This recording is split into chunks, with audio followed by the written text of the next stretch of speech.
दाखिल खारिज और रजिस्ट्री दोनों के होने के बाद भी जमीन जो है वो चली जाती है, पूरा पैसा गया और जमीन भी गई। अब ये हुआ कैसे, आप लोग क्या सावधानियां बरतें।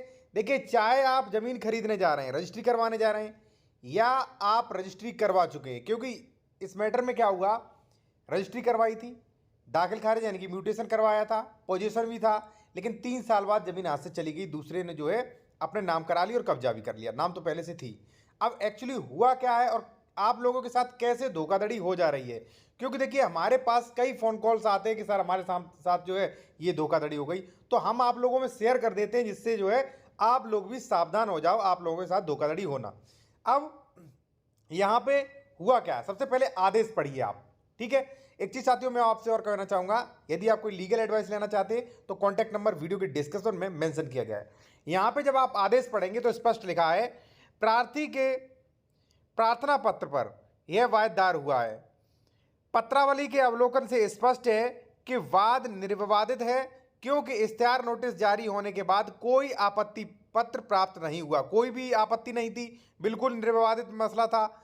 पत्रावली पर उपलब्ध सरिस्ता रिपोर्ट आख्या लेखपाल रजिस्ट्रार कानून को नकल खतौनी विक्रय पत्र एवं क्रेता द्वारा प्रस्तुत शपथ पत्र से स्पष्ट है कि दाखिल खारिज का आदेश दिया जाना उचित है, और बाकायदा दाखिल खारिज का आदेश हुआ, यहाँ पे देख सकते हैं। अतएव ये किया जाता है कि पंजीकृत विक्रय विलेख दिनांक 21/5/2022, प्रतिफल यहाँ पे लिखा है, राजस्व ग्राम का नाम दिया गया है, खाता संख्या दिया है, गाटा संख्या दिया है, और यहाँ पे लगान भी खुला है।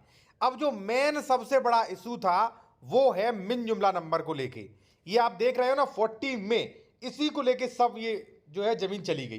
कैसे, आप लोग जमीन खरीद रहे हो तो क्या क्या ध्यान में रख के वो जान लीजिए मिन जुमला को लेकर।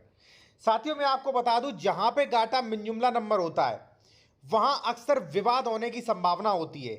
क्यों, क्योंकि मिन जुमला नंबर वह गाटा होता है सेक्शन 30 के अनुसार जिसका खतौनी पे डॉक्यूमेंट्स में अंश डिक्लेरेशन हो चुका है, लेकिन उसका अभी कुरा डिक्लेरेशन नहीं हुआ है, और इसीलिए सारे विवाद होते हैं। अब मैं आपको बताऊंगा आप बचे कैसे, और इसके बारे में कुछ विस्तार से, अभी आपको नहीं समझ में आएगा, हो सकता है, ठीक है ना। देखिए साथियों, जब भी आप प्रॉपर्टी खरीद रहे हैं तो वहां पे आपको कई चीजें देखनी पड़ती हैं, ठीक है, और देखनी चाहिए। जैसे मैं आपको बता दूं डबल रजिस्ट्री, क्योंकि मेरे सामने कई डबल रजिस्ट्री के फ्रॉड्स भी आजकल आ रहे हैं, ठीक है, अंश से अधिक विक्रय भी आ रहे हैं, ठीक है। और कई बार क्या होता है, खतौनी बिल्कुल सही है, बिल्कुल सही दिखेगी, श्रेणी नंबर, खातेदार का वर्ग, म्यूटेशन, सब कुछ सही होगा, लेकिन वास्तविकता में वो जमीन सरकारी होगी, ठीक है ना, ये भी फ्रॉड आ रहे हैं। तो और दूसरी बात आप ये भी चेक करें, धारा 144, धारा 100 मान लीजिए 43 है, 143 है, सेक्शन 80 है, ठीक है, और सेक्शन 116, 117 है, सेक्शन 98 है, ये चीजें भी आप चेक करें और देखें कि इस पर कोई विवादग्रस्त तो नहीं है, इस पर कोई धारा 116 की पत्रावली तो नहीं चल रही है, इस पर सेक्शन 24 का कोई विवाद तो नहीं चल रहा है, ये चीजें भी साथियों आप चेक करिए, ठीक है। अब ये हो क्यों रहा है फ्रॉड, भाई आप लोग एडवोकेट के पास जाते, अब खतौनी पे, किसी खतौनी पे 80 आदेश है, ठीक है, किसी पर 20 आदेश है, खतौनी काफी बड़ी होती है और उस पर सारी चीजें देखना होता है, प्रत्येक आदेश समझना होता है कि भाई इसका नाम खतौनी में, लेकिन आदेश में जो है खतौनी से हटा ना दिया गया हो। तो एडवोकेट लोग क्या करते हैं, मान लीजिए आप जैसे दिखा रहे हो उसे अलग से पैसा तो पे नहीं कर रहे हो, आप उसे रजिस्ट्री का दे रहे, तो भाई उन्हें ये पड़ता है कि भाई कैसे भी करके आपकी रजिस्ट्री कर दी जाए, ठीक है, कैसे भी करके रजिस्ट्री करो, रजिस्ट्री की फीस लो, काम खत्म करो, ठीक है, और डॉक्यूमेंट्स अच्छे से वेरिफिकेशन नहीं हो पा रहा है आपका, ठीक है, और छोटी छोटी मिस्टेक्स जो है वो आपको बताते नहीं, क्योंकि अगर आपको बता दिया आप रजिस्ट्री करवाएंगे नहीं, रजिस्ट्री नहीं करवाएंगे उनकी फीस चली जाएगी, ठीक है। तो ये चीजें सारी चेक करें। जैसे फिर मैं आपको बता दूं, जैसे डबल रजिस्ट्री है, अंश से अधिक विक्रय है, ठीक है, श्रेणी नंबर है, खातेदार का वर्ग है, खतौनी है, 116, 117 की कार्रवाई है, 143 है, सेक्शन 80 है, ठीक है, ये सारी चीजें आप चेक करें, ठीक है। एक चीज मैं आपको और बता दूं, यदि आप कोई लीगल एडवाइस लेना चाहते हैं या उत्तर प्रदेश में आप जमीन खरीद रहे हैं अपना, ठीक है, और आप प्लॉट्स का डॉक्यूमेंट्स चेक करवाना चाह रहे हैं या खरीद चुके हैं आप चेक करवाना चाह रहे हैं कि इस पर कोई विवाद तो नहीं है, डबल रजिस्ट्री तो नहीं है, अंश से अधिक विक्रय तो नहीं है, जमीन सरकारी तो नहीं है, उसका श्रेणी नंबर और ये जो भी यूपीआरसी के सेक्शंस जो है वो उनके सभी जो है उनके प्रतिकूल हैं कि नहीं, ठीक है, ये चीज चेक करवाना चाहे तो आप करवा सकते हैं। कॉन्टैक्ट नंबर हमारा वीडियो को डिस्क्रिप्शन में मिल जाएगा। अब साथियों ये हुआ क्यों, देखिए साथियों, मिन जुमला नंबर वो होता है जहां पर मैंने आपको बताया कि अंश डिसाइड हो गया है कि फलाने सिंह का इतना है, फलाने सिंह का ए का इतना है, बी का इतना है, सी का इतना है, लेकिन अभी ये डिसाइड नहीं हुआ कि ए का किधर साइड है, बी का किधर साइड है और सी का किधर साइड है, ठीक है।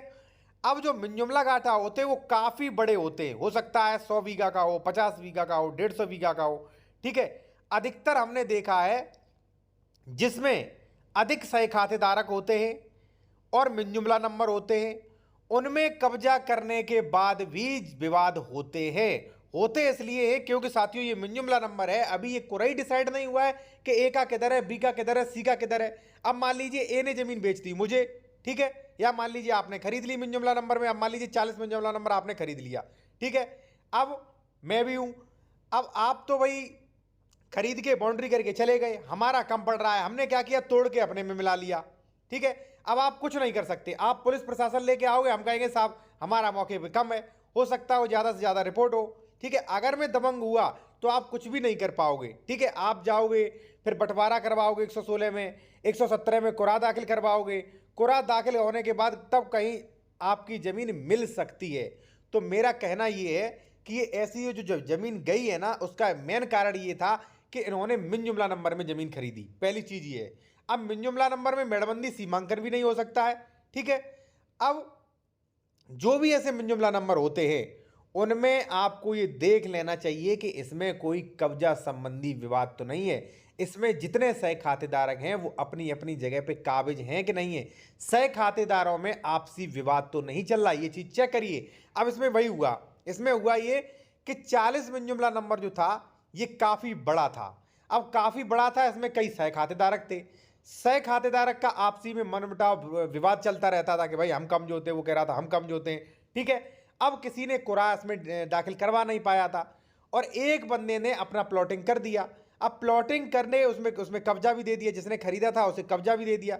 कब्जा देने के बाद भाई वो तो बाहर रह रहा था, या मान लीजिए पर डे कोई देखने नहीं आ पाता है, तो दूसरे व्यक्ति ने क्या किया, सह खातेदारक ने, कि इसका भी अपने में मिला लिया भाई, ठीक है। बाउंड्री जो भी मान लीजिए थोड़ी बहुत बाउंड्री थी वो तोड़ ताड़ के और उसने अपने में पूरा मिला लिया, ठीक। अब वो पहुंचता है पुलिस लेके, अब वो कहता है कि सर हमारा पहले पूरा कर दो, हमारा ही पूरा नहीं हो रहा है। और वास्तविकता में जहां पे साथियों मिन जुमला नंबर होता है, जहां कई सारे सह खातेदारक होते हैं, वहां पर सीमा संबंधी विवाद, ठीक है, या कब्जे को लेकर विवाद अक्सर बने रहते हैं। तो आप एक चीज ये भी नोटिस करें कि भाई आप जिस गाठे में खरीद रहे हैं उसमें कितने सह खातेदारक हैं, वो गाठा मिन जुमला नंबर है कि नहीं। अगर आपने उसमें खरीदा है, चौहद्दी लिखाई है, तो चौहद्दी नियमावली 109 के अनुसार लिखी गई है कि नहीं, ठीक है। अगर ये सब चीज़ नहीं देखते हो तो हो सकता है, अगर मान लीजिए आप सीधे व्यक्ति ये लड़ाई नहीं करना चाहते, तो हो सकता है कोई अन्य व्यक्ति आपका कब्जा हटा दे।